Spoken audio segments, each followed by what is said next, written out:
عزت بہت مہنگی چیز ہے۔ اس کی امید سستے لوگوں سے مت رکھیں۔ یاد رکھیں، عزت وہی دے گا جو خود عزت کے لائق ہو۔ لوگ حسد آپ سے نہیں بلکہ آپ کی زندگی میں موجود سکون، خوشیوں اور بے شمار نعمتوں سے کرتے ہیں۔ دکھ تب ہوتا ہے جب ہماری نیت صاف ہو اور اگلا ہم کو غلط سمجھے۔ جاپانی کہاوت، جب گرمی گزر جاتی ہے تو لوگ سایہ دار درخت کو بھول جاتے ہیں۔ افریقی کہاوت، جب کلاڑا جنگل میں داخل ہوتا ہے تو درخت آپس میں سرگوشیاں کرتے ہیں کہ اس کا دستہ تو ہم میں سے ہی ہے۔ جرمن کہاوت، اگر پانی کے اوپر کوئی لہر نہیں ہے تو یہ خیال مت کرنا کہ اس کی تہہ میں مگرمچھ نہیں ہے۔ عربی کہاوت، کووں کو رہنما بناؤ گے تو کتوں کی لاش کے پاس پہنچو گے۔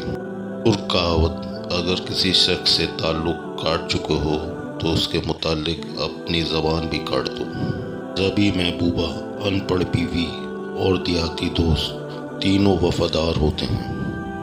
اگر کوئی بلا وجہ آپ کا دشمن بن جائے تو مان لیجئے آپ میں کچھ خاص ہے، سامنے والا حسد کا شکار ہے۔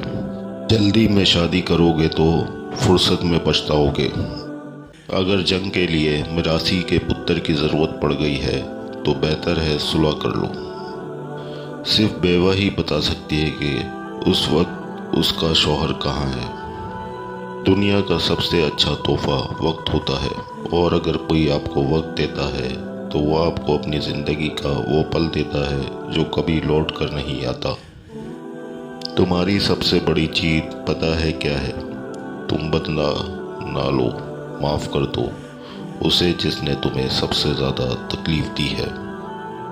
ہر ایک کی سنو اور ہر ایک سے سیکھو، کیونکہ ہر کوئی سب کچھ نہیں جانتا، لیکن ہر ایک کچھ نہ کچھ جانتا ہے۔ لالچی بیوی سے برا ساتھی کوئی نہیں ہے۔ سب سے بڑی غلطی وہ ہے جس کے غلط ہونے کا احساس تک نہ ہو۔ بات کچھ یوں ہے کہ تربیت اچھی ہو تو انسان دھوکہ نہیں دیتا۔ دنیا میں سب سے زیادہ وزنی چیز مطلب ہے، جب یہ نکل جائے تو ہر چیز ہلکی ہو جاتی ہے۔ پوچھا گیا حسد کیا ہے؟ کہنے لگے رب کی تقسیم سے اختلاف رکھنا۔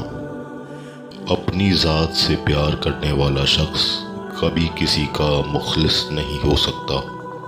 جو ہاتھوں سے کام نہیں لیتا وہ انسان نہیں، جانور ہے۔ بیلوں کی لڑائی میں ہمیشہ مینڈک ہی مارے جاتے ہیں۔